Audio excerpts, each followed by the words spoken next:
Assalamualaikum warahmatullahi wabarakatuh. Alhamdulillahi nahmaduhu wa nasta'inuhu wa nastaghfiruh wa na'udzu billahi min syururi anfusina wa sayyiati a'malina may yahdihillahu fala mudilla lahu wa may yudlil fala hadiya lahu.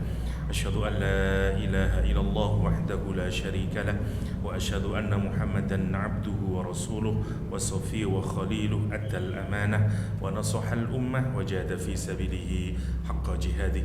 Ikhwafillah rahimakumullah, alhamdulillah rabbil alamin. Kita memasuki surat baru, surah Al-Balad, surah negeri.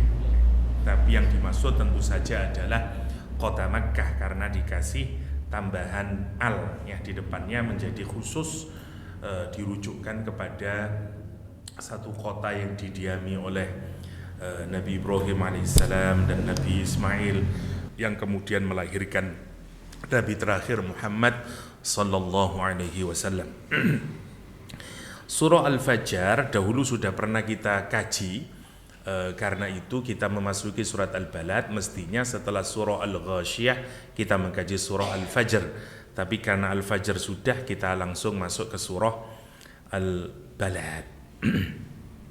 Hubungan antara surah Al-Balad dengan surah Al-Fajr ada keterkaitan yang menarik ya. Yang pertama misalnya di surah Al-Fajr kita berbicara tentang ya ayyatuhan nafsul mutmainnah ya, wahai jiwa yang tentram, yang tumakninah ya, yang itminan ya. Kalau kita ini sudah tidak punya keinginan lagi karena sudah penuh rasanya hati ini, sudah tidak ada lagi keinginan, kita sudah tumakninah.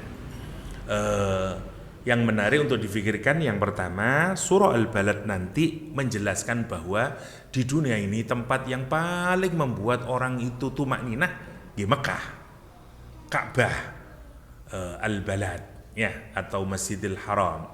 Jenengan menawi tawaf napa malih ngantos nemplekno tangan teng Ka'bah, mencium Hajar Aswad, ilang kabeh niku sumpek-sumpeke. Masih duwe utang mboten eling waktu niku. Karena disitulah orang tumakninah, orang tumakninah. Dan Masya Allah ya, dulu Rasulullah Sallallahu Alaihi Wasallam salah satu perbuatannya orang kafir Mekah itu adalah kalau Rasulullah tawaf, mereka ngumpul nyancaci maki di pojok-pojok nih, rukun Yamani, di seterusnya itu, rukun Iraq, sambil mencacat-cacat wong edan, orang gila, majnun ya, dan seterusnya.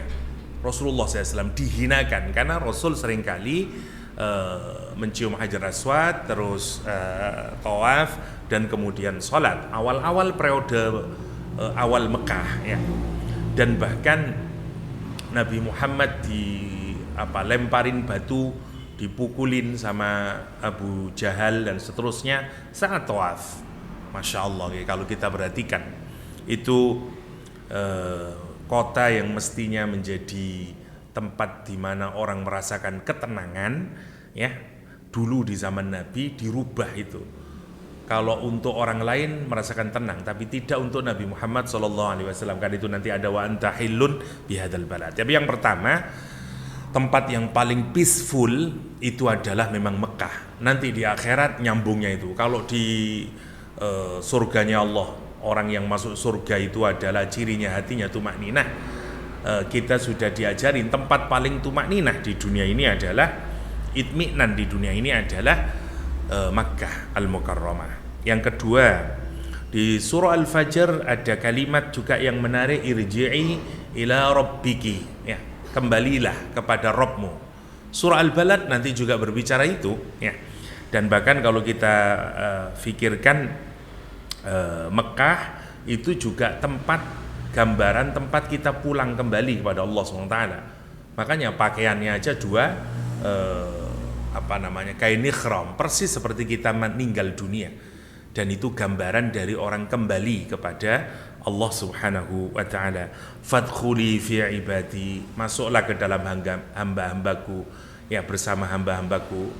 Waktu kita umrah atau kita haji waktu tawaf, kita masuk bersama hamba-hamba Allah Subhanahu wa taala. Wadkhuli jannati, dan kemudian masuklah kepada surgaku. Gambarannya adalah masuk ke dalam, kalau dengan surat Al-Balad, masuk ke Baitul Haram, masuk ke ke Masjid Nabawi dan seterusnya ya.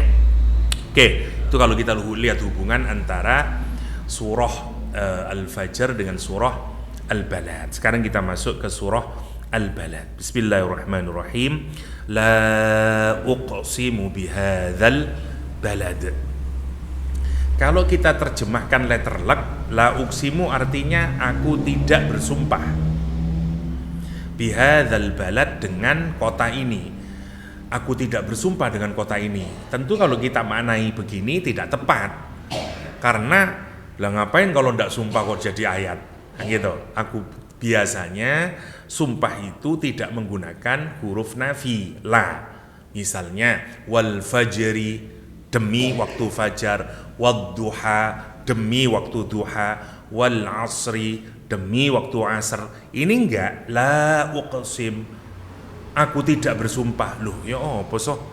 Kenapa kok ada tidaknya? Nah, karena itu para ulama memiliki berbagai pendapat tentang la yang ditaruh di depan sumpah itu. Kalau la-nya dibuang, kita faham, misalnya menjadi uqsimu bihadzal balad, aku bersumpah dengan kota ini, faham. Tapi kalau la uqsimu bihadzal balad, aku tidak bersumpah dengan kota ini, lah terus nopo olah ngoten to. Nah, maka yang pertama, misalnya dalam tafsir Madhari disebutkan seakan-akan begini, menurut penulis tafsir ini, karena yang mau diomongkan ini amat sangat berat sekali, amat sangat powerful, maka seakan-akan tidak dibutuhkan sumpah terhadap kota ini. Jadi sesuatu ini sangat penting, hatta kalau tidak pakai sumpah ini sudah sangat penting. Itu pendapat yang pertama. Tapi ini pendapat hanya diikuti oleh imam penulis kitab tafsir Madhari. Yang lain enggak. Jumhur mufassirin bagaimana memahami ayat ini? La nafi yang diletakkan di awal itu berfungsi untuk counter argumen, untuk menolak argumen yang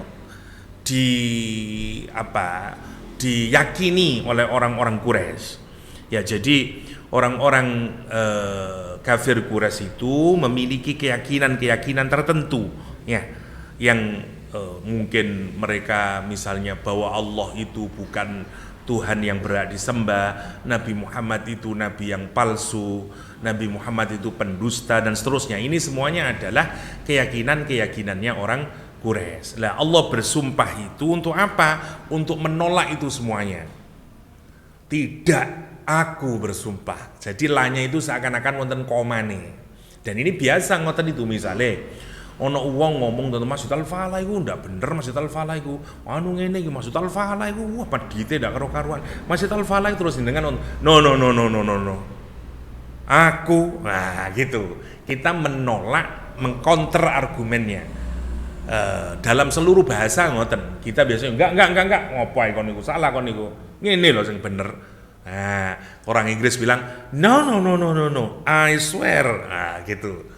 Jadi sama dengan ini. Nah, masalahnya dulu itu Quran itu kan ditulis tidak pakai koma, tanda tanya, tanda seru, boten wonten.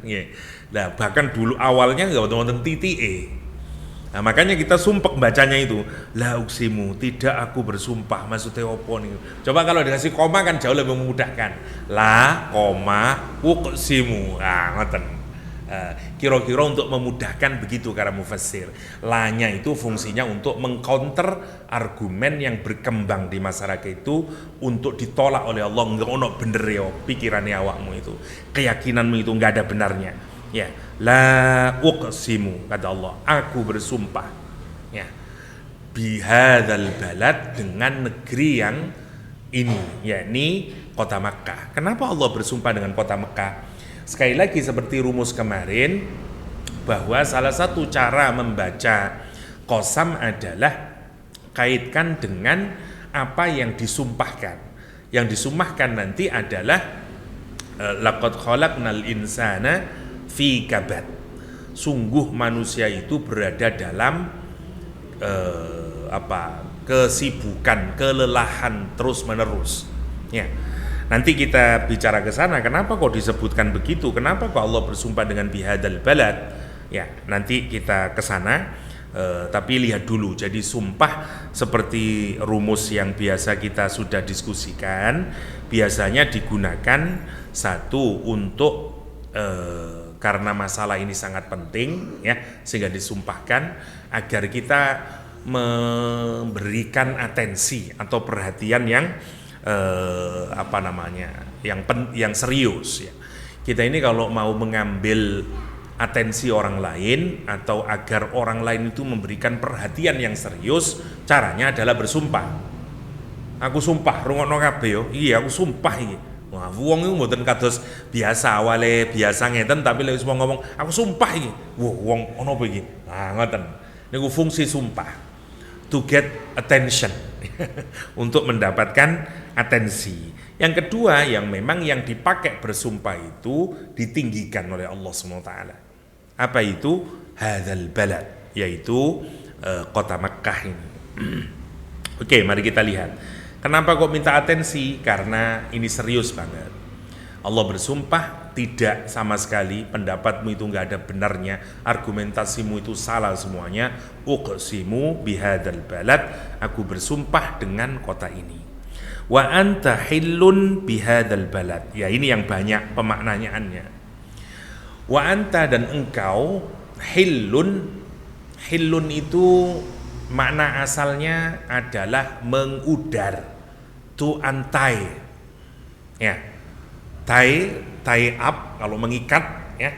Untie mengudar, melepaskan. Ya, kalau misalnya dengan ikatan tali sepatu kemudian kita udar, itu namanya hillun, ya. Makanya halal. Kenapa? Karena keharamannya wis dilepaskan, makanya dia menjadi halal. Jadi halal dari kata mengudar, halal itu. Maka turun. Makanya disebut dengan halal. Nah, wa anta hillun, dan engkau Muhammad sallallahu alaihi wasallam hillun. Kalau mana asalnya berarti dibikin halal. Nabi Muhammad halal fi bihadzal balad, di kota ini. Maksudnya apa ini? Yang pertama, Ibnu Abbas menyatakan halalaka ma sana'tahu fi hadzal balad. Halal bagimu apa saja yang kamu kerjakan di kota ini. Sebenarnya begini, ya. Makkah itu dianggap mulai sejak zaman Nabi Ibrahim alaihissalam sebagai daerah yang haram. Maksudnya kita tidak boleh membunuh, tidak boleh menyakitin orang dan seterusnya lah. Karena itu kemudian kota ini dikenal dengan negeri haram atau daerah haram, ya. Dan itu dijaga oleh orang Quraisy dari sejak zaman Nabi Ibrahim alaihissalam. Sebenarnya kesucian kota Makkah itu atau tanah haram itu sejak pertama Allah ciptakan di dunia ini. Ada hadis yang kita semuanya tahu, ya. Jadi kota Makkah itu sudah qad harramallahu, ya, Allah telah mengharamkannya sejak apa? Yauma khalaqas samawati wal ard. Sejak Allah menciptakan langit dan bumi sudah dibikin haram. Yang menariknya ya. Kita ini kalau mikir-mikir lah, ya Ustaz, kota Makkah ini atau menjadi kota yang paling disucikan oleh Allah, sacred city, ya. Padahal kalau kita perhatikan wonten nopone Mekah nih, wonten apa-apa nih.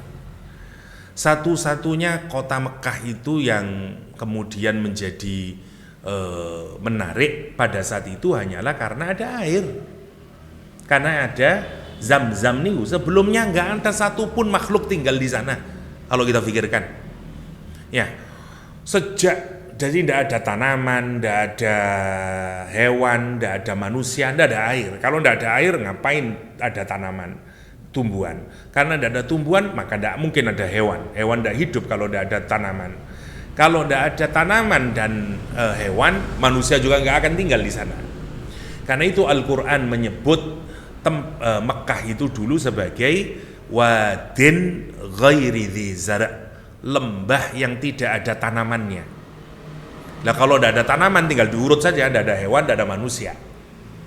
Makanya Nabi Ibrahim alaihissalam ketika diperintahkan oleh Allah untuk membawa istri dan anaknya yang masih menyusui di bawah umur 2 tahun masih diletakkan di tempat yang kayak begitu itu. Yok nopo lorone dan beratnya ujian Nabi Ibrahim alaihissalam meletakkan istri dan anak yang sangat dicintainya karena lama tidak punya anak dan baru saja punya anak masih usia di bawah 2 tahun. Jenengan bayangkan duwe anak umur setahun setengah wis suwi mboten gak ada yuga, yok nopo rasane ini. Tapi itu perintah Allah. Makanya Nabi Ibrahim tidak bisa menjelaskan kepada Hajar istrinya. Ada riwayat dari Israiliyat yang menyatakan bahwa pindahnya Hajar itu karena kecemburuan Sarah. Kalau saya mboten setuju ngoten niku. Karena ngeten nggih, Allah itu nggak ada grand design. Yang boleh jadi mungkin karena sebab-sebab kecil, tapi jangan melihat sebab kecil itu menjadi penyebab grand design-nya Allah. Saya kasih contoh.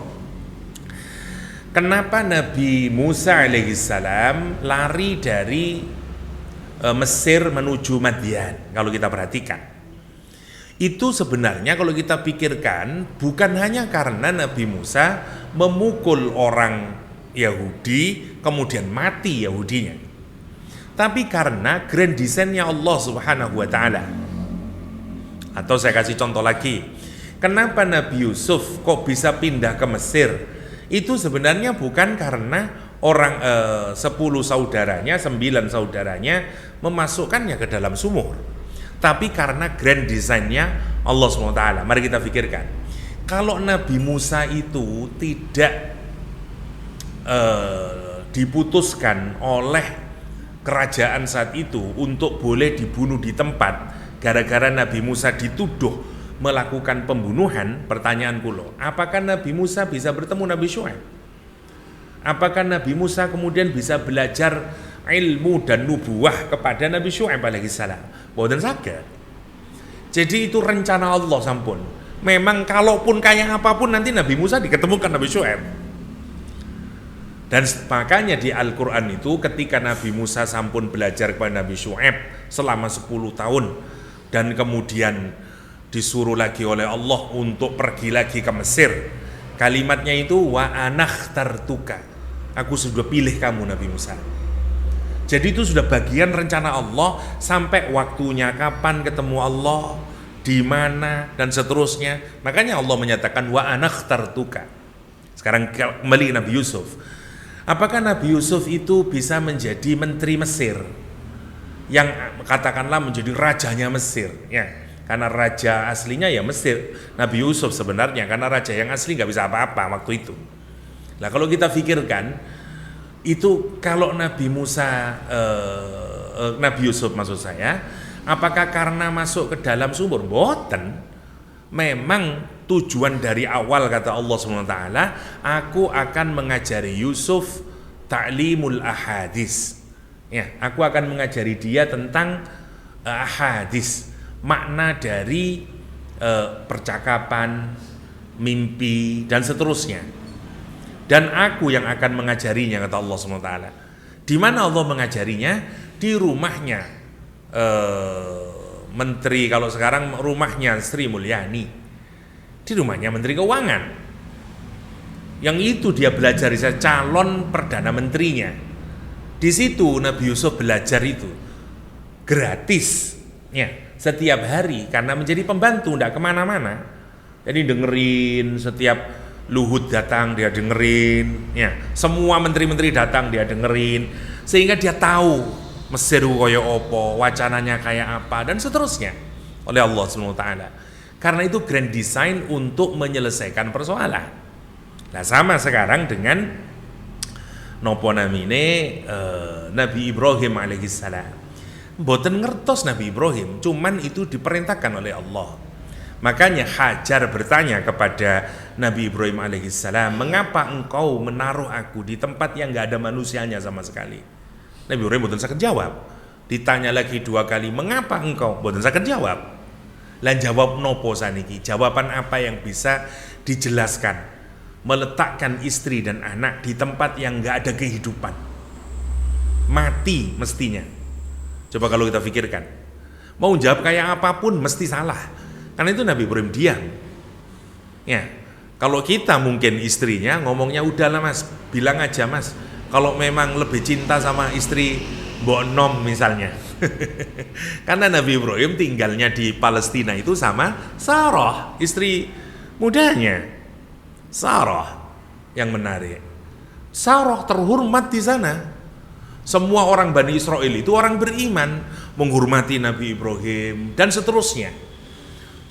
Sementara sekarang Hajar sendirian padahal punya anak. Jangan bayangkan nih. Lah tapi Nabi Ibrahim, Sarah itu Hajar itu menarik, begitu 2 kali pertanyaan tidak dijawab oleh Nabi Ibrahim. Hajar berkata, Allah amaraka bihada, apakah Allah yang memerintahkanmu ke sini? Naam, kata Nabi Ibrahim. Maka Sarah menjawab dengan jawaban yang sangat menarik itu, idzan la yudayyi'ani Allah abada. Kalau demikian Allah tidak akan menyia-nyiakanku selama-lamanya. Niku hebatnya Sarah, hebatnya Hajar maksud kula. Tapi hari demi hari Nabi Ibrahim nangis. Dia meninggalkan sambil menangis di tempat yang kalau Imam Qurtubi menyatakan dia bisa melihat Hajar masih dengan anaknya. Beliau menengadah ke langit sambil nangis nih. Rabbana inni askantu min dzurriyyati biwadin ghairi dzi zar' dan seterusnya itu, ya Allah, aku telah letakkan anakku loh ya Allah, istri saya ya Allah, di tempat yang tidak ada tanaman ini sebagaimana perintahmu. Ya, dan terus Nabi Ibrahim berdoa nih, ya Allah berikan makanannya, berikan buah-buahan kepada mereka, sampai Nabi Ibrahim menyatakan waj'al afidatan minan nas tahwi ilaihim, ya Allah jadikan hati-hati setiap manusia terpaut hatinya kepada kota itu, terpaut hatinya kepada mereka. Jadi jenengan nek mantun umroh kok kepingin umroh malih, kepingin haji malih, niku sebab nopo? Dungone Nabi Ibrahim, tahwi ilaihim, kata dia, agar dia berhawa nafsu. Kalau bahasa literalnya itu kepencut teng kota Makkah. Padahal kalau jenengan pikirkan, lah yo nopo nih Mekah niku, air nggak ada, nggak ada waterfall, air mancur, daun-daun nggak ada, tumbuhan-tumbuhan menghijau, atau mungkin gedung-gedung pencakar langit yang kita lihat indahnya, nggak ada menariknya Mekah niku. Gunungnya watu kabeh, tanahnya gak apik, kabeh gak ada yang baik. Satu-satunya ya karena ada Ka'bah. Kalau kita suruh ngelencer, suruh milih, jenengan purun ngelencer teng Mekah kalau ndak ada Ka'bah. Gendengan tak ngentekno dhuwit, nyang Swiss po apik. Lah gitu. Nyang New Zealand masyaallah. Ya, hijau ranau seperti surga dan seterusnya. Orang lihat sungainya penuh ikan-ikan. Ke Swiss, masya Allah ya, anaknya Emil Salim mawon jegur kali teng Swiss. Saking nopone nih. Kalau kita suruh milih ngapain ke Mekah nih? Dan sekarang jangan mikirkan, lah terus kenapa ya Ka'bah kok diletakin di Mekah? Kenapa kok mboten teng Batu mawon, kan ya Jausat Asrop. Mari tawaf langsung mentun tawaf ganti nopo namine ngambil apel tanopo. Kenapa kok di Ka'bah? Kenapa? Karena dibikin semuanya tidak menarik, yang menarik hanyalah rumahnya Allah SWT. Biar kita niku mboten terdistraksi. Otak kita, hati kita mboten terdistraksi dalam pengaruh yang lain di luarnya. Biar tertambat hatinya kepada Allah SWT. Mboten wonten tiyang teng Mekah aku seneng yang watune Mekah lho. Masyaallah. Yang gunungnya mboten wonten. Satu-satunya alasan kita ke Mekah adalah karena Ka'bah. Kalau tidak ada rumah Allah, tidak mungkin kita ke sana. Ngabisin duit. Teng Dubai mungkin. Dubai mawon dirubah ben niru kota-kota yang baik. Gawe salju lah, gawe iki lah, macam-macam. Masya Allah kalau kita pikirkan. Nah, yang menarik untuk difikirkan itu yang membikin Allah itu membikin kota Mekah sedemikian hebatnya kemudian ya mergo nopo, mergo air dikasih karena naik habis sudah air susunya Hajar, airnya juga sudah habis bawaannya, sementara sementara Ismail kecil nangis bingung. Hajar yo nopo terus niki. Bayangin jenengan bayangaken seorang ibu di gurun Sahara, tidak ada manusia, bayi menangis, nggak keluar air susu, yuk nopo rasanya brontone hati ini. Naik dia ke Bukit Sofa mencari ada orang dah minta air, nggak ada. Naik lagi ke Marwah, ngelihat lagi ada ndah orang air, ping pinten ngoten boten kehitung. Bahasa Arab itu ngomong pitu, itu mboten kehitung. Naik lagi ke sana, lari kemari, lari ke Sofa, lari ke Marwah. Karena itu bukit tinggi. Kalau kita mau ngelihat karavan, itu lihatnya dari tempat yang tinggi. Oh ndak yo karavan yo. Mungkin lewat. Karena tanya ke siapa? Manusia nggak ada. Nabi Ibrahim yang nangis kepada Allah itu, ya Allah, kasih mereka ya Allah. Sehingga kaki mungilnya Ismail menjejak-jejakkan dan keluar Zam-Zam. Dari situ terus hidup mereka. Koyok ngoten itu loh, Mekah yang tidak berpenghuni manusia sampai kemudian menjadi kota yang sekarang kita rasakan. Gelek nopo saniki jenengan teng Mekah. Trasi mawon wonten teng Mekah. Lah gitu. Kafe sekarang mulai bermunculan. Lebih mudah nyari McDonald segala macam wonten. Masya Allah kalau kita pikirin apa yang tidak ada di Mekah, semuanya ada. Kesemak mawon wonten di Mekah. Masya Allah. Saya setuju niku. Semua ada di Mekah. Buah-buahan ngoten niku dengan semua kenikmatan itu. Kok iso mereka mengkufuri Allah?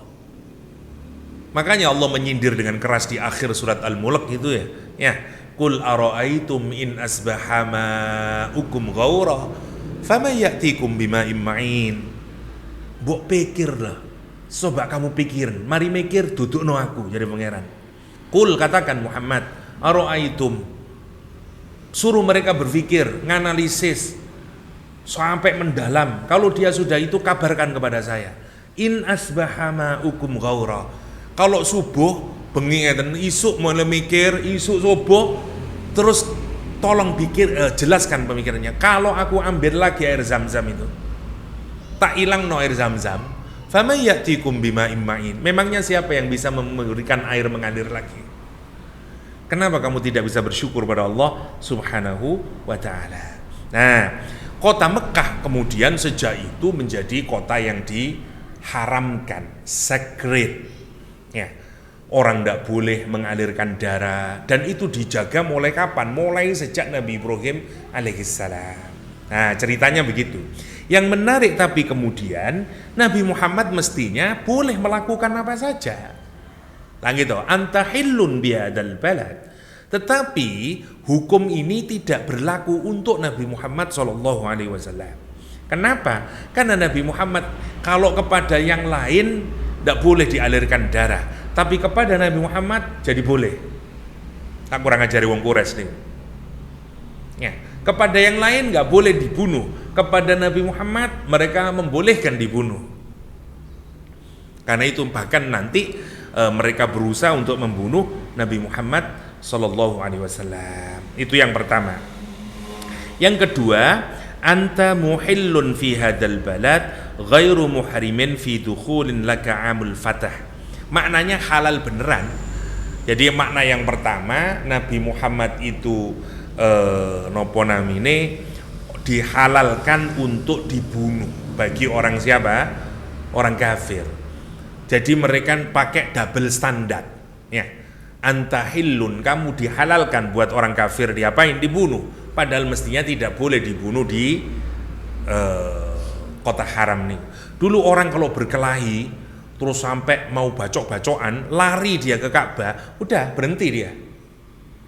Kayak gitu, mos kudu wajar melbu kota Mekah, ya wis dijatuhkan lagi pisaunya. Makanya banyak orang yang masuk ke dalam Ka'bah untuk dapat perlindungan. Dah kalau di situ nggak jadi lagi lah. Sampai sebegitunya orang Quraisy dulu itu menjaganya, dan memang begitulah terjaganya Ka'bah nih.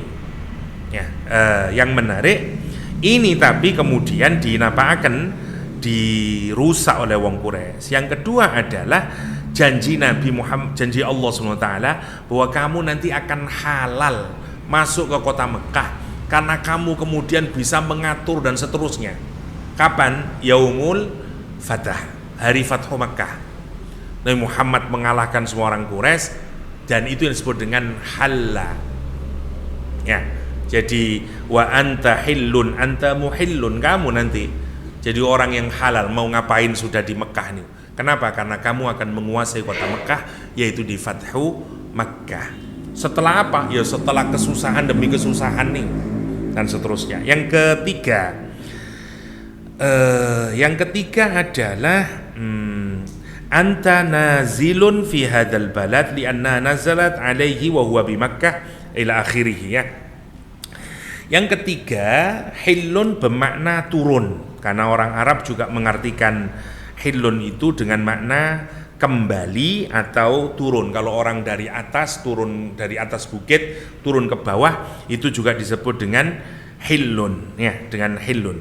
Maksudnya apa? Maksudnya Nabi Muhammad SAW itu turun dari Gua Hira, anta hillun bihadzal balad.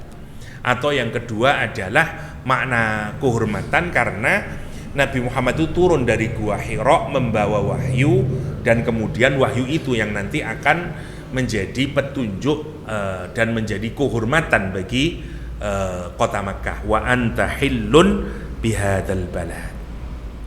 Itu beberapa makna wa anta hillun bihadzal balad. Saya ulangi lagi, la uqsimu bihadzal balad, tidak sama sekali aku bersumpah dengan negeri ini, dengan kota ini. Wa anta hillum bihadzal balad, yang kamu halal atau berdiam di kota ini. Wa walidi wa ma walad, masih sumpah yang ketiga, wa walid, dan ayah, wa ma walad, dan apa yang dilahirkan, maksudnya dan anaknya, bapak dan anak. Allah bersumpah dengan bapak dan anak. Apa maksudnya ini? Dan tidak dikasih tertentu, kalimatnya terbuka. Bapak ini dirujukkan ke siapa? Terbuka di sini karena dibikin nakiroh semuanya. Wa walidin wa ma walad, yang jelas berarti bapaknya harus punya anak. Demi bapak dan anaknya. Maksudnya nopo nih? Yang pertama, maknanya adalah Nabi Adam alaihissalam. Jadi Nabi Adam dan anak-anaknya. Ini pendapatnya Imam Mujahid, Qatadah, Hasan, Ad-Dhahhak, dan kesana. Tapi pendapat yang lebih kuat dan diikuti oleh para mufassirin adalah annal walid Ibrahim wa ma walad.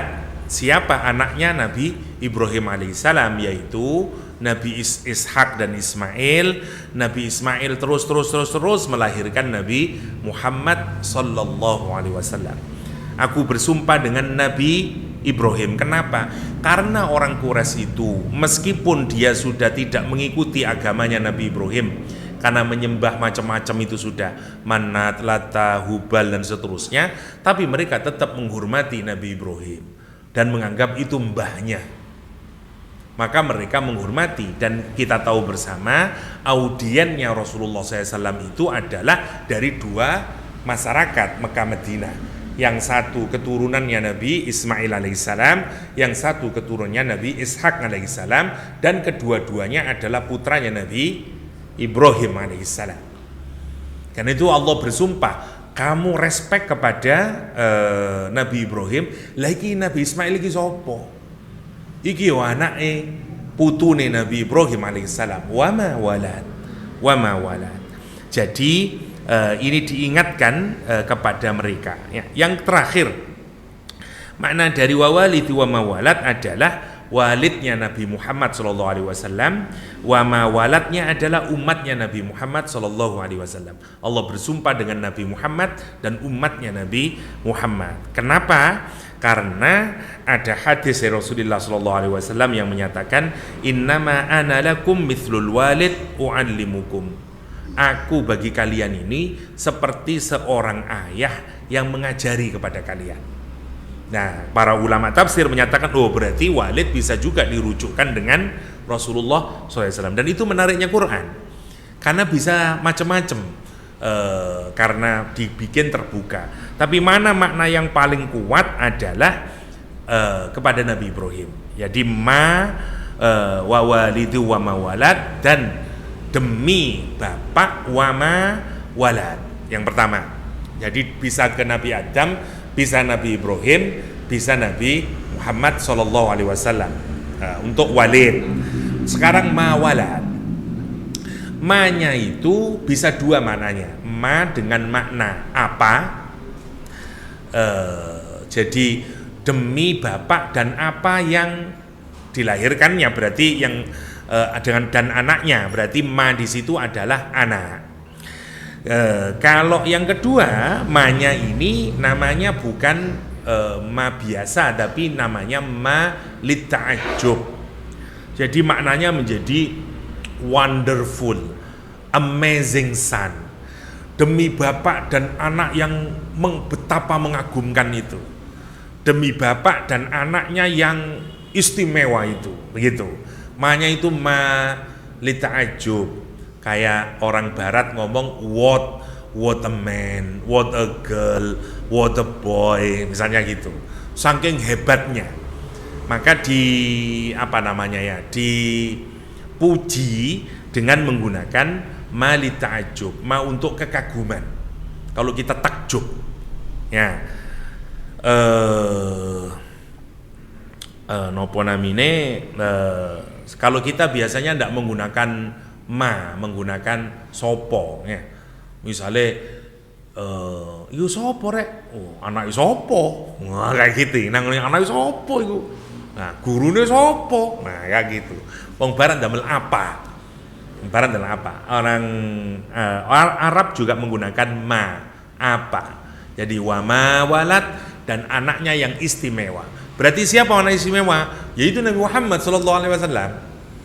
Makanya pendapat paling kuat adalah Nabi Ibrahim alaihi salam. Wa walidu wa ma walad. Wa walidu wa ma walad laqad khalaqnal insana fi kabad. Nah, sekarang kita sudah masuk ke pernyataannya.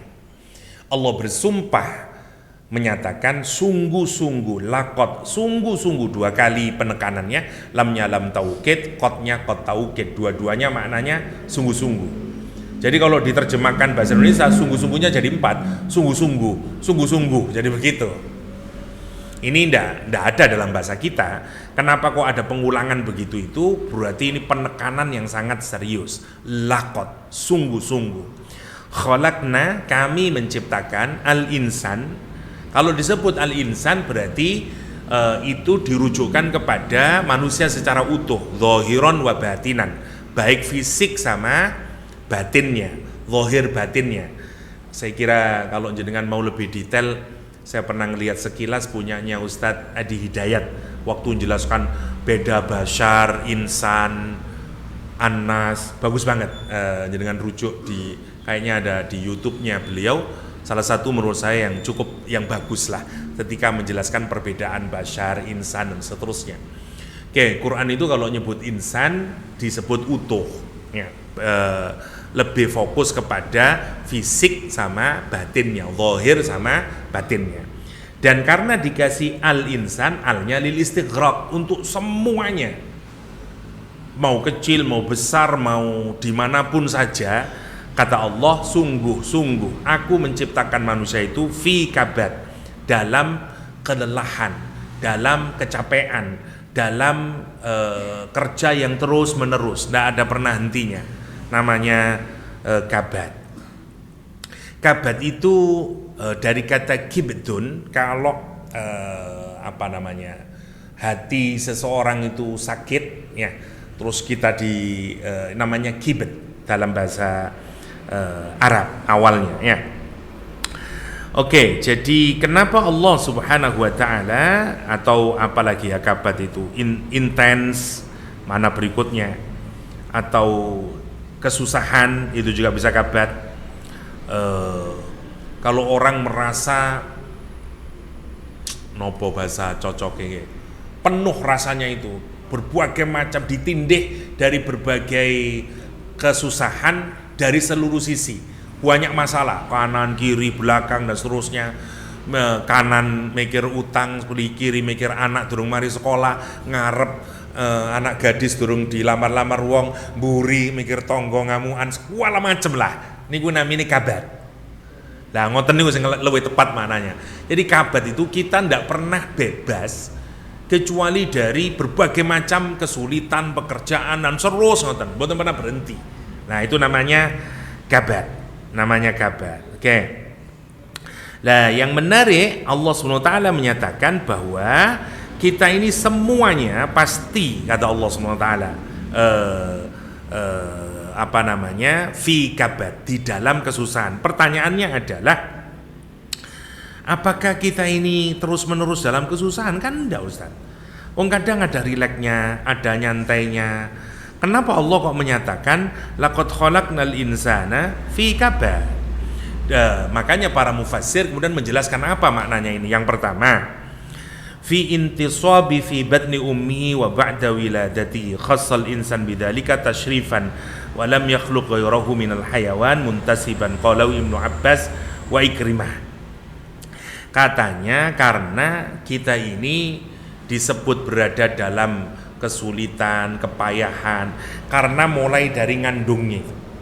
Ibu itu pun susah ngandung terus sampai kelahiran. Prosesnya kita ini mengalami kesusahan demi kesusahan, wahnan ala wahnin ya. Jadi tambah berat, wa fisaluhu fi amain ya, 2 tahun kemudian menyusui ya. Dan itu semuanya adalah tidak ada makin hari makin susah, makin hari makin susah dan seterusnya. Apalagi proses kelahirannya tidak ada laki-laki yang sekuat perempuan. Karena tidak ada rasa sakit itu melebihi rasa sakit saat melahirkan, katanya begitu. Sehingga perempuan itu lebih kuat dibanding laki-laki. Karena perempuan tahan menahan rasa sakit itu. Laki-laki belum tentu tahan menahan sakitnya, katanya begitu menurut saya, wallahu a'lam. Itu yang pertama. Yang kedua, min nutfatin summa min alaqatin summa min mudghatin yatakabbatu fil khalqi ma'khudhu min takabbutid dam wa waghiltu ila akhirnya. Sama prinsipnya ya, perubahan dari nutfah ke alaqah ke mudghah dan seterusnya itu juga mengalami kesusahan demi kesusahan. Berikutnya juga akbir sama fi syiddatin li anna hamalat sukurhan wa wada'at sukurhan dan seterusnya li annahu yukabitu masaibad dunya wa syada'idal akhirah. Imam Hasan berbeda mengartikan kenapa kok dianggap dalam kepayahan dan kesusahan. Karena manusia itu akan mendapati berbagai macam musibah di dunia dan keberatan-keberatan di negeri akhir, sehingga tidak ada satupun manusia yang tidak mendapatkan masaib atau musibah.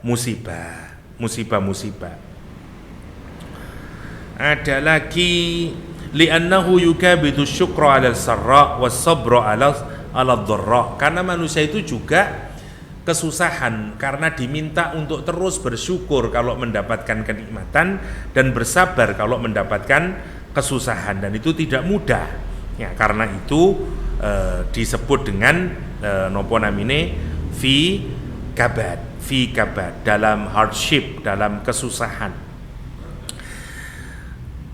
Ada lagi yang mengartikan, ini yang jauh lebih modern, yang masuk ke otak kita ya, tafsiran orang modern. Misalnya mengartikan kita ini tidak pernah berhenti punya sifat worry ini nopo ya, takut selalu kok ya apa ya, kok ya apa anu iki ya. Dan kenapa kita ini merasa itu? Tidak pernah orang itu merasa tenang sepuas-puasnya. Karena itu kita ini fi kabat. Kita ketakutan kok ya apa ya, meneh ya apa maneh, meneh ya apa namanya, kita lihat ya. Misalnya mungkin orang macam-macam ketakutan yang tidak ada satupun di dunia ini orang yang tidak punya rasa takut. Ya, misalnya yang tidak punya duit takut ya apa mangan kok awan. Yang punya banyak duit takut ya apa nanti kalau makan kolesterol naik. Dan seterusnya lah. Semuanya akan punya rasa ketakutan, ya. Ketakutan. Bahkan tiap menit kita punya rasa ketakutan nih. Pingin opo lagi, ada apa lagi, dan seterusnya. Tidak pernah kita merasa tidak takut. Takut kayak apa? Mau nyebrang jalan habis ini kita takut. Kok kena anu? Tidak ada. Nah, itu yang disebut dengan fi kabar. Fi kabar. Dan kita terus berusaha mengatasi rasa ketakutan itu. Itu yang disebut dengan fi kabar. Fi kabar. Dan menariknya manusia itu punya dua perjalanan. Satu perjalanan dia menuju Allah SWT, yang satu perjalanan dia menuju selain Allah SWT. Jalan meraih ridhonya Allah, jalan meraih murkanya Allah Subhanahu wa taala. Dan dua-duanya itu membutuhkan perjuangan. Karena itu kita struggling terus menerus fi kabar. Jangan dikira untuk senang-senang pun agar kita ini dimurkai Allah itu mboten usaha, tetap usaha. Bukankah untuk berzina orang harus bekerja dulu ngumpulin duit? Ya, harus ngerayu dulu. Semuanya nggak ada. Untuk berjudi orang harus macam-macam yang harus dia lakukan.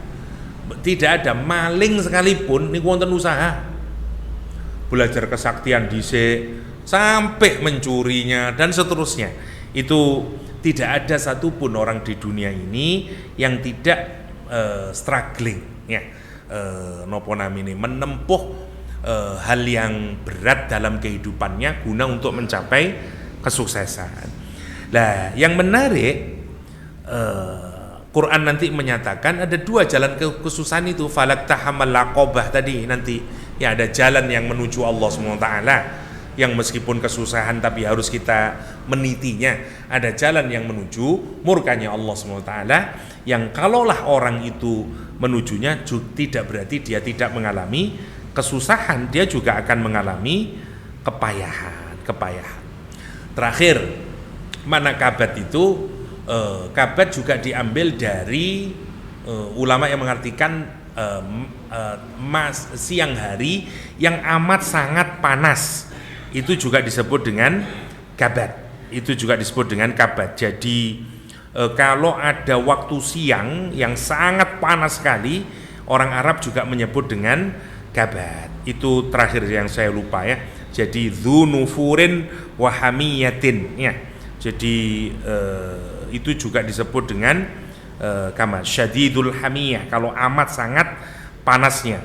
Terus kita ingin lari darinya karena sangat panasnya, itu juga disebut kabat. Dari situ diambil kalimat laqad khalaqnal insana fi kabat. Atau makna berikutnya itu ada juga yang mengartikan bahwa manusia itu dalam setiap tahapan kehidupannya wonten susah dewe-dewe. Waktu kecil kita masih susah berjalan, terus susah mangan, susah bicara, terus susah untuk belajar, susah nyari pekerjaan, susah mendapatkan pasangan, susah ngerawat anak, susah dengan tetangga, sampai susah mlebu surga, terus mawon. Itu yang disebut dengan fi kabat. Tidak ada satupun orang yang tidak mengalami kesusahan itu. Dan sekarang kita hubungkan, kenapa Allah SWT menghubungkan dengan nopo namine kota Mekah tadi? Karena kalau kita perhatikan sama, kota Mekah niku juga wonten hardshipnya, kesusahannya. Apalagi kalau dirujukkan kepada Nabi Ibrahim, terus dilanjutkan kepada Nabi sampai Muhammad SAW. Ya, la uqsimu bihadzal balad anta hillum bihadzal balad wa walidi wa ma walad. Itu kelihatan semuanya itu dari Mekah, susahnya kota Mekah itu. Bagaimana susahnya Ibu Hajar dan Ismail, bagaimana susahnya Nabi Ibrahim dan seterusnya, bagaimana susahnya Nabi Muhammad dan seterusnya. Sehingga kalau kita membandingkan diri kita itu fi kabat dengan Nabi Ibrahim, dengan Hajar, dengan kota Makkah, dengan Nabi Muhammad SAW, boten-boten napa-napa nih kehidupan kita nih. Dengan kesusahan dan ujian yang Allah timpakan kepada para sahabat Nabi, para nopo namine sinten, para rasulnya Allah Subhanahu wa taala, wabil khusus Ibrahim dan putra-putranya. Nggak ada yang kayak begitu. Mari kita pikirkan sedikit sajalah tentang terakhir untuk nunjukin beratnya hardship nih atau kabar di kota Mekah. Kita pikirkan saja misalnya untuk Umar bin Khattab. Dan yang menarik, meskipun nanti susah kados ngoten itu, ternyata ujungnya Allah ngasihkan kemudahan kalau orang itu berjalan menuju Allah SWT. Meskipun kita harus struggle terus susah, tapi akhirnya dikasih sakinah, kasih nyaman, ngasih tentram dan seterusnya. Kita ambil contoh satu, Amr bin As. Amr bin As itu sebelum Islam dialah orang yang dipilih oleh orang Mekah untuk melawan muhajirin pertama yang pergi ke kota Habasyah. Jadi kan ketika dakwah itu makin parah permusuhannya, Habab bin Arad sudah dipanggang punggungnya, Bilal dimasukkan ke dalam api yang panas, ditindih batu panas, Sumayyah dan Yasir sudah dibunuh dengan ngeri oleh Abu Jahal dan seterusnya. Makin kenceng lagi, Abu Bakar diikat, Utsman juga diikat dan seterusnya lah. Abu Bakar itu bahkan pernah seminggu tidak bergerak, diranjang saja karena sakit yang amat parah akibat dipukulin. Setelah Rasulullah niku oleh Uqbah bin Abi Mu'aid, itu Rasulullah lagi sujud, imamahnya atau tali kainnya itu dililitkan ke lehernya Rasul dan kemudian ditarik, dicekik Rasulullah SAW dengan kain itu.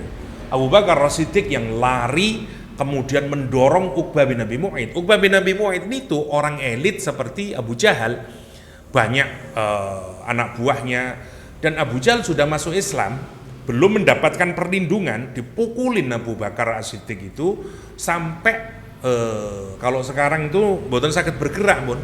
1 minggu dia kalau sebagian tarikh menyebutkan itu hampir 1 minggu, saking parahnya. Makanya Rasulullah SAW memutuskan, aku dengar ada seorang raja namanya Asomah, Raja Najasyi. Najasyi ini ku kados Hamengkubuwono gelarnya, nama aslinya Asomah, yang baik, yang mengizinkan orang dengan berbagai macam agama boleh tinggal di tempatnya. Yang berangkat 12 orang laki-laki, 4 orang perempuan. Ini gelombang pertama pergi ke sana. Siapa pemimpinnya? Utsman ibnu Affan dengan istrinya Ruqayyah. Nabi sumpek niku. Setiap ada orang datang tuh tanyain, "Ya apa kamu ketemu ndak rombongan itu sudah nyampe ndak?" dan seterusnya dan seterusnya. Nanti sampai di sana didengar, mereka diterima, boleh hidup dengan damai dan seterusnya, seweneng Rasulullah. Maka setiap ada orang Habasyah datang ke Mekah, Nabi yang ngasih makanan, minuman, ngasih bantal untuk tidur Rasulullah SAW. Kata Nabi, ini kehormatan buat saya. Wong kulit hitamnya menyatakan sudah kami. Enggak, kalian membantu sahabat-sahabat saya di sana. Karena itu saya membantu kalian. Ini ku Rasulullah. Dan orang Quraisy itu tidak memperhatikan masih. Kenapa? Jumlahnya cuma 16 orang. Makin parah siksaan, Rasul makin menyuruh, oke, pergi sana, kita bisa hidup nyaman di sana. Dan seterusnya sampai berapa orang yang pindah? 100 orang. Gelombang kedua dipimpin oleh kakaknya Ali bin Abi Thalib, namanya Ja'far bin Abi Thalib. Bergerak ke sana.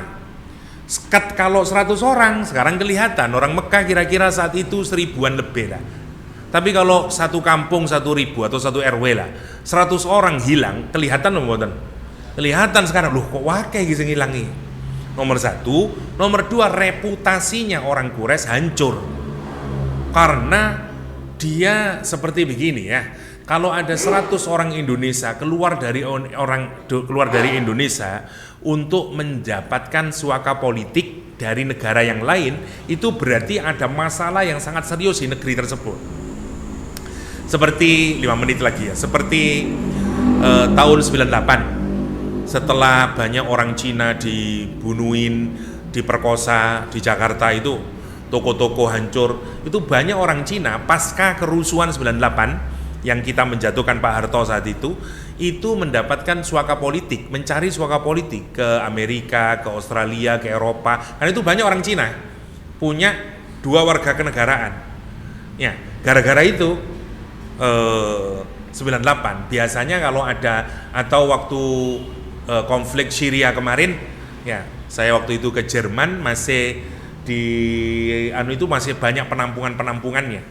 Jadi bahkan baiknya Austria itu ngasih layanan harus kemana kalau ada refugee dari Syria saat itu ya, karena mereka pergi ke Turki sudah ada berapa juta saat itu dan seterusnya. Kayak begitu, jelek lah. Mekah merasa tidak mungkin saya ini, malu saya ini, makanya mereka mengutus negosiatornya yang sangat ulung namanya Amr bin As. Amr bin As ke sana. Nah yang menarik ya, dari riwayat menarik tentang Najasyi ini, Najasyi itu orang yang sangat religius. Dia dulu orang Yahudi, orang Nasrani itu macam-macam keyakinannya tentang Nabi Isa. Ada yang menganggap anak Tuhan, ada yang menganggap tidak, macam-macam. Dan Najasyi termasuk yang percaya Nabi Isa itu mboten anaknya Tuhan. Tetapi nanti setelah konsili Nikea itu kan diputuskan yang benar itu adalah Trinitas. Nah Najasyi mboten percaya. Lama kelamaan itu terbuka, mulai dianggap Najasyi ini tidak benar ke Nasraniannya, sehingga dia nanti akan dibunuh oleh uskupnya, oleh kelompok agamawannya dan para menterinya. Dia digoyang pemerintahannya. Ada riwayat yang menarik, Najasyi ini punya pakaian, dalamnya ini wonten kantong. Dia bikin kertas ya, ada tulisannya, Tuhan itu hanyalah Allah, Nabi Isa itu adalah utusan Allah yang diselamatkan oleh Allah, dan itu dilempit, ditaruh di kantong bajunya. Di saat-saat akhir pemerintahannya ini, dia itu kalau sekarang diapain? Di-impeach. Ya, didatangin semuanya, terus kamu itu Kristennya enggak bener ya, kamu gini. Dia itu kalau ngomong ngeten, ininya dipegang, terus tangannya diginiin. Kan di dalamnya ada itu untuk menunjukkan enggak, saya enggak berubah, iman saya enggak berubah, tapi terus ngomong dengan politis. Enggak, maksudnya Nabi Isa itu gini dan seterusnya. Tapi dia tetap ingin menjaga imannya itu. Karena itu begitu meninggal Rasulullah SAW sholat, dan Rasul menyatakan, bersedihlah kalian, kenapa? Dan berdoalah kepada Allah untuk saudara kalian, kata Rasulullah. Karena Najasyi dianggap sebagai orang Muslim, ya, karena keyakinan yang benar dan mengakui Nabi Muhammad sebagai Rasul. Karena itu dia Muslim.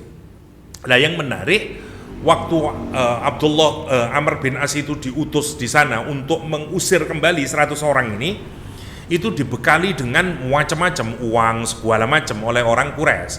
Pinternya orang Quraisy itu pinter, dari lobby sejak dari dulu itu wonten. Kata dia, rajanya ini religius, kamu jangan nego langsung ke raja, datangi kepala gereja. Kalau sekarang itu iki sapa iki? Rajane tekon ndi? Kiai ini disikat dhisik, kasih duit dia dan macam-macam, nanti biar uskupnya sendiri yang ngomongin sama raja. Karena raja ini orang religius. Jadi siapa yang malah yang tidak religius? Kiai ini, uskupnya. Uskup gerejanya didatangin oleh Amr bin As, dikasih duit, dia oke. Jadi dari dulu ulama suk niku nggih wonten banyak.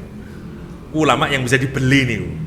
Nah, raja ini ngomongin kepada, oh ini enggak bener gini dan seterusnya. Tapi Raja Najasyi itu raja yang bijak.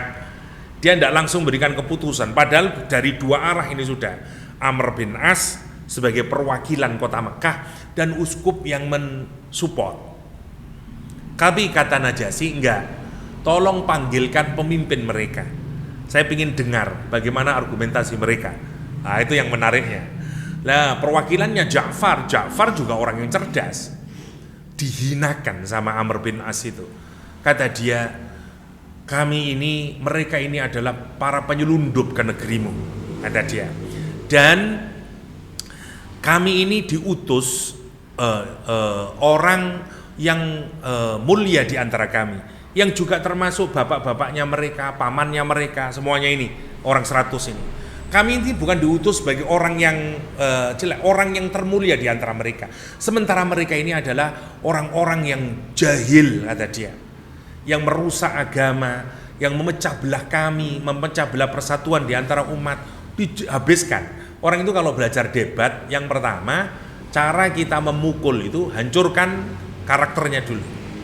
Orang kalau sudah dihancurkan karakter, biasanya dia punya opini apa, kalah wis, karena mikir bagaimana membenahi dirinya. Tapi tidak Ja'far bin Abi Thalib, karena Ja'far juga jenius orangnya. Dibegituin, apa kata Ja'far? Kami dulu memang bodoh, kami dulu ini idiot, kata dia. Kenapa? Karena kami menyembah batu, kata dia. Karena kami menghalalkan darah, karena kami berzina, karena kami segala macam dia sebutin. Lalu datang seorang laki-laki yang kami kenal nasabnya, tinggi akhlaknya, mengajar kami menyembah Allah saja, menyambungkan tali silaturahim dan seterusnya. Maka kemudian kami mengimani kepada dia, kami ikuti jejaknya. Terus apa salahnya kami? Ndak iso ngomong nih Amr bin As. Rajanya manggut-manggut, bener kamu. Dan diizinkan tinggal di sana. Belum pulang Amr bin As. Amr bin As bilang sama temannya, dia 2 orang dari Mekah, besok pagi aku akan bilang sama si raja bahwa dia ngomong jelek tentang Nabi Isa. Pasti wes diusir wes. Wong nabinya dijelek-jelekan pasti. Nabinya katanya bukan Tuhan. Nah, ini yang nanti ketahuan kalau Najasyi niku boten mempercayai Nabi Isa Tuhan. Nah, besok pagi ngomong lagi, Amr bin As dipanggil lagi perwakilannya. Perwakilannya diberitahu gini, apa katanya Ja'far bin Abi Thalib? Saya tidak akan menjelaskan apapun tentang Nabi Isa kecuali apa yang diucapkan oleh Rasulullah melalui ayat Al-Quran. Dia membaca surat Maryam nih. Terus ya akhiri, Nabi Musa adalah hambanya Allah, kalimatnya Allah, ruhnya Allah, yang Allah letakkan di dalam kalimatnya yang Allah letakkan di dalam rahimnya Maryam yang suci dan seterusnya. Nangis Najasyi itu sebagai tanda. Uskup-uskup mulai agak curiga nih. Nah, karena itu nanti dirongrong pemerintahannya Najasyi. Kalah dipermalukan Amr bin As dengan sinten? Dengan Ja'far bin Thalib. Amr bin As pulang boten wani metu omah. Karena dia malu, saya ini melebihi siapa kalau sekarang? Luhut, saya ini adalah internasional lobbyer. Kok bisa kalah saya ini? Malu, pulang dia mikir-mikir. Tapi kenapa ya Najasyi kok percaya Nabi Muhammad itu Nabi? Dipikir mlebu Islam ini. Bayangkan, niku mlebet Islamnya Amr bin As. Karena dia orang intelektual, masuk Islamnya secara intelektual. Masya Allah. Niku Amr bin As. Beda lagi macam-macam yang melebet Islam niku yang digambarkan periode susahnya nih. Lain lagi dengan Umar melebet Islamnya sebenarnya salah satunya adalah karena kekerasan itu. Karena aliran darah itu. Umar itu konflik lek teng uteke Umar. Aku iku ya seneng ngombe-ngombe, seneng gaya hidup kaya ndek Mekah iki, tapi satu sisi lek nontok seriuse wong Islam itu kok koyoke bener, kata Umar. Maka Umar malam-malam waktu dia ndak mabuk, dia dengerin Rasulullah sholat baca surat Al-Haqqah seperti yang dulu saya ceritakan niku. Terus sumpek Umar, kok iso bisa membaca pikiran saya. Dia pergi, ndak saya bunuh Muhammad. Ditahan oleh orang muslim saat itu, dibilangin bahwa lihat adikmu nih masuk langsung dipukul nih istrinya, adiknya dipukul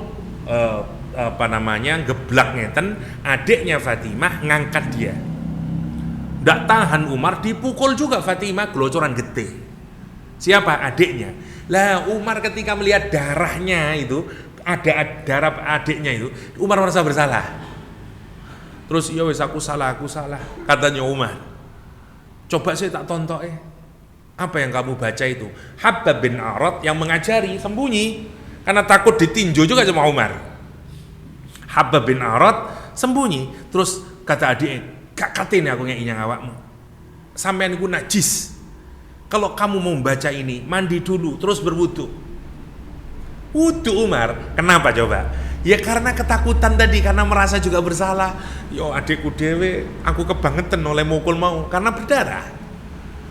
Umar mandi, baca, lah rontok lagi Umar karena sumpek Umar bagaimana Nabi Muhammad itu kok bisa mengetahui pikirannya. Karena begitu lihat indahnya surat Al-Haqqah, Umar menyatakan memang tukang syair Muhammad itu indah sekali kalimatnya. Terus Nabi Muhammad menyatakan innahu laqaulu rasulin karim wa ma huwa biqauli syair. Ini bukan ucapannya manusia, ini wahyu dari Allah, dari utusan yang mulia. Dia bukan ucapan penyair. Kok cik sedikit sekali kamu itu beriman? Dan Umar kaget loh, kok bisa tahu dia itu? Kalau begitu dukun Muhammad ini. Dilanjutin oleh Rasulullah, wala biqauli kahin. Dia juga bukan dukun. Wah, mumet Umar niku mulai. Makanya mau dibunuh tadi. Tapi begitu dia membaca surat Toha, ma anzalna 'alaikal qur'ana litasqa. Aku tidak turunkan Quran itu kecuali bukan untuk menyusahkanmu, nyumpekno pikiranmu, tambah kena lagi. Dia masuk Islam kemudian. Lihat kesusahan-kesusahan yang dilakukan oleh para sahabat di dalam memperjuangkan agama ini. Itu yang disebut dengan kenapa sumpahnya dengan al-balad diakhiri dengan laqad khalaqnal insana fi kabad. Insyaallah lanjutannya kita lanjutkan di pertemuan mendatang. Adanallahu ya majma'in wa sallallahu ala nabiyyina Muhammadin wa alihi wasallam wa akhiru da'wana alhamdulillahirabbil alamin. Subhanakallahumma wa bihamdik asyhadu an la ilaha illa anta astaghfiruka wa atubu ilaik. Assalamualaikum warahmatullahi wabarakatuh.